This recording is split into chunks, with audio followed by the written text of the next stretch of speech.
Si vous aimez les fraises, voici une super idée de dessert facile et rapide à préparer. Ce clafoutis est un pur délice. Pour le préparer, vous aurez besoin de 450 g de fraises que vous allez commencer par bien laver et équeuter. On va par la suite couper les fraises en petits dés. Je vous conseille de vous y prendre 1 à 2 heures à l'avance. Je vous explique pourquoi. Dans un saladier, vous allez mettre vos fraises coupées. Vous ajoutez à ça 40 g de sucre. Ensuite, on va bien mélanger et on va laisser les fraises bien macérer pendant 1 heure à 2 heures. Si vous êtes pressé, vous pouvez évidemment ignorer cette étape. Ensuite, dans un saladier, on va préparer l'appareil. On commence par casser 3 œufs.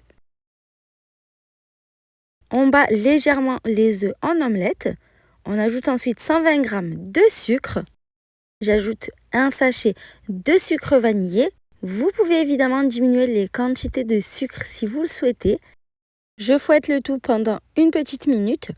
J'ajoute ensuite une petite pincée de sel pour rehausser les saveurs. N'oubliez jamais le sel dans les pâtisseries, je vous assure que c'est ce qui fait toute la différence.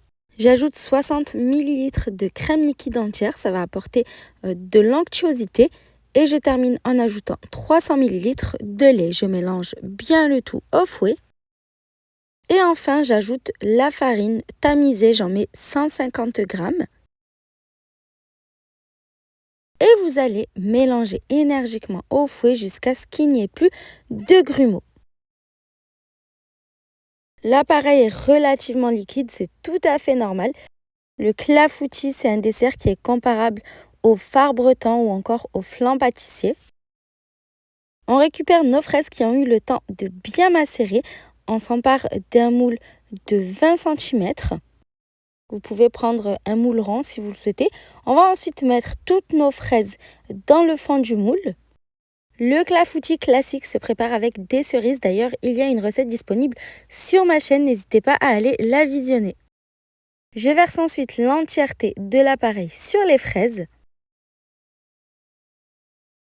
Je mélange ensuite uniformément le tout.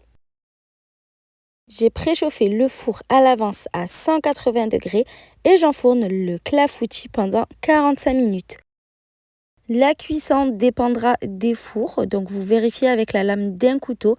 En la plongeant dans le gâteau, elle doit ressortir sèche. Vous laissez ensuite complètement refroidir votre clafoutis avant de pouvoir le déguster. J'espère que la recette vous a plu. À bientôt!